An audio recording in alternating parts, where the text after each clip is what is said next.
welcome to Masters in Motion. I'm your proud host, Christine Dalgleish, and we are here on the very beautiful traditional territory of the Claytley Tenay.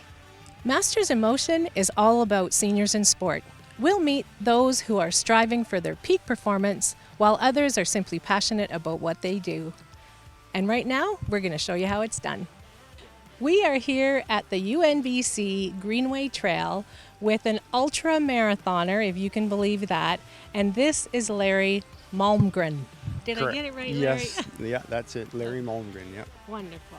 And so Larry has been an ultra marathon for a little while now, and I'm going to ask him about how he got started, and because I think it's really important for people to find out what your inspiration is. So why don't you talk to us about that? Yeah, sure. Larry? So I started when I was 52, and it's been 9 years I've been running.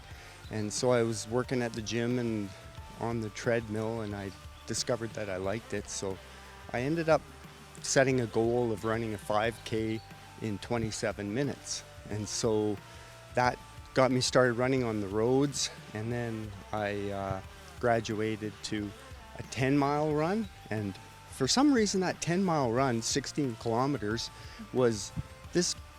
I finished all bruised, and my feet were sore, and it was really tough. But I seemed to think after that, if I can do that, I can do pretty much anything. So I ended up. And you do. He does do everything. Just wait till you hear about the death race. Okay, go ahead. Yeah. Keep going. So I went to a half marathon, and over the years, and then I ran the BMO marathon, and after that I realized that it's better to run on the trails. It's easier on your body. It's more interesting. It's nice environment. And so I started doing that, running the local events with the PG Roadrunners, and I graduated to like a half marathon in the trails, and then worked my way to a 50K. From a 50K, I went to a 50 mile. From a 50 mile, I went to 100 kilometers, and then I ran the death race a few years ago, and that was 118 kilometers. That was about a 20-hour race. And so that. Okay, so I got to interrupt you right there and ask you, how does somebody prepare to run for 20 hours, Larry? Well, you just put in the training time. So really, the events that you run only end up to be about 5% of the total time that you're running, training. And so it's just a matter of putting in the time and not getting injured. So, don't push too hard, and try and stay healthy. And it's a big mental game too, because you have to have a lot of determination. So because it can get painful after a while. So so it's a fairly simple recipe. Just get out there and do it, and run a couple long runs, and then last year I ran a 100-mile race. So that was Sinister 7, and that was stuck in my craw. I ran a 100K race, and I thought, why would anybody want to run more than that? And I don't know, it kept biting me, so I ended up doing it. And the incredible thing there was I only got 1 hour sleep the night before, and it was a 29.5-hour run. So when you ask how do you prepare for these things, well, I wasn't prepared. I was coming off COVID. I had a cough, and I had 1 hour's sleep, but I think it was just sheer determination that got me through it. And it was pretty special to finish that.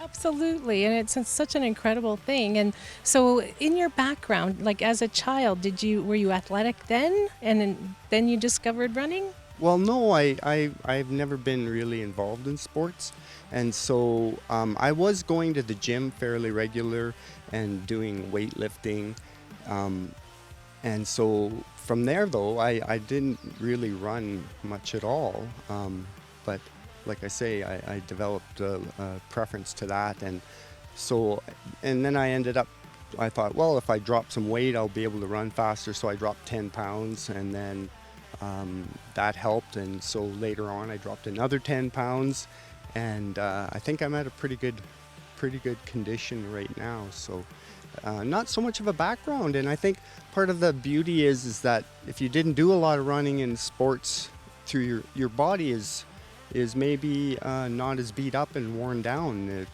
Maybe I'm not That's sure. great thinking. I love that. That's wonderful. And the thing too that I wanted to ask you about was you said that you just started and then just to go for it.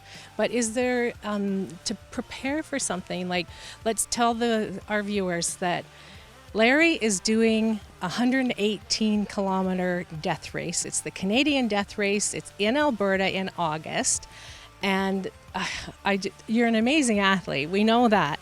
But what I'm really wanting to know is when you are on the trail, what goes through your mind? And like, I know if I had to attempt anything or tried to attempt anything like that, my thoughts would be, are my legs finally going to fall off? So I'm sure it's not anything like that, Larry. But just wondered what's going through your head? I think it's management of not looking to the end. I think that's my approach, is just concentrate on your running at that moment. And it's even a stretch to think about getting to the next aid station. So, if you go into it as just you resign to the fact that if I can't run, I'll walk, and then basically, it's surprising how you can recover. You can be totally trashed and thinking that you're done, but give it some time and you get a second wind, and it's quite amazing. So really, it's just take a little bit at a time, and don't get stuck on the end, because that will be defeating. Just focus on the moment and try and there's a bit of pain sometimes with your legs get sore, your feet get sore, but that gives you something to think about, I guess. And I guess it's one of those things you just have to do it, and the harder it is, the greater the accomplishment. So. Absolutely. And this is the thing with this death race that Larry's going to be doing. The start and the finish is at 4,700 foot plateau, and it's 17,000 feet of elevation change as he traverses the 118 kilometers. So now my next question is, how do you cope with such high elevations? Well, it's not like you're in the thin air so much. It's just a lot of elevation, and it's about 4,000 meters. And so you just have to pace yourself. And, people get afraid of the hills, but really, whether you're running uphill or downhill or on the flats, as long as you put out the same effort level, it doesn't matter if you're going up or down. And, the big saving grace too is using poles. So when you're using poles, you're offsetting about 10% of the effort to your another part of your body. So it's giving you a little bit of an edge. Some races don't allow poles, but the death race definitely, especially on the steep parts. Then it's almost like having a handrail to help you up. So. Because some of those peaks, I've been watching Larry's YouTube videos, and there's peaks where it doesn't even look like there's room enough for a goat to put his little hooves. So how do you navigate that? Yeah, well, what you're talking about is the local mountains, and yeah, you have to be hyper vigilant, because if I run alone a lot, and so. When you're on those treacherous things. And I'm going to interrupt him right now because he runs alone. No one's going to be able to keep up with you, Larry. I'm sorry. That's just the way it's going to be. It's sometimes it's hard to find a running partner. But yeah, you have to be hyper vigilant, and because if you trip and fall, you have to get back on your own. And even if you had somebody there, what are they going to do? And rescue party, so you always have to, I always try and be responsible. I carry an inReach, I carry a bivy sack. Wait, what's an inReach? Oh, it's a GPS locator. If you can send an SOS, and then it tells you the response party where you're at. And so I dress. I bring extra layers. so that if I have to overnight it, then I'll do so. So Has that happened, Larry? no, it hasn't.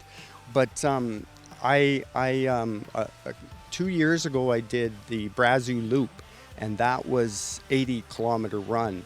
And you're in the mountains, and those mountains can turn from a day like today to 6 inches of snow. And so you got to be really respectful of the weather. It can really change and put you in a bad spot. And so the last thing you want is to have somebody, having to come and rescue you. So, yeah. I'm loving the nature that we're in. We're getting mosquito bitten, and a butterfly just flew by, and a little dog came to visit. We're having a great time out here. And so I think that's all I need, Larry. Is there something that you'd like to add, encouraging people how to start? Obviously, starting at 52 and now graduating into death race is an amazing feat. Not all of us can do it, but what words of wisdom would you share? I think it's just, less is more. And, I think the thing is to get out into the trails, enjoy nature, and maybe make running the secondary thing. And I think the biggest mistake people make is they get very enthusiastic, and then they go out and they push hard, and they usually end up in injury. And if you get injured, then that defeats you mentally, as well as takes you, reverses your training and the conditioning that you've built. So really important to keep it fun. And so I think that's the main thing. And like I said, you're spending the majority of your time not at these events. That's just a small portion of it. So, why are you doing it aside from that, right? And I think there's a lot of benefits, obviously physically and, mentally, and it's fun. You meet a lot of interesting people. There's a lot of very motivated and interesting people that do a lot of running, and you meet them on the trails, and there's a real camaraderie. And in Prince George, we have some good groups. The PG Roadrunners hosts some local runs on Wednesdays and Saturdays, and so it's a lot of fun. Absolutely. Well, thank you so much, Larry. It's been a pleasure speaking with you. Thank you. I hope you enjoyed this episode of Masters in Motion, and hopefully it inspired you to move a little too. We'll see you next time.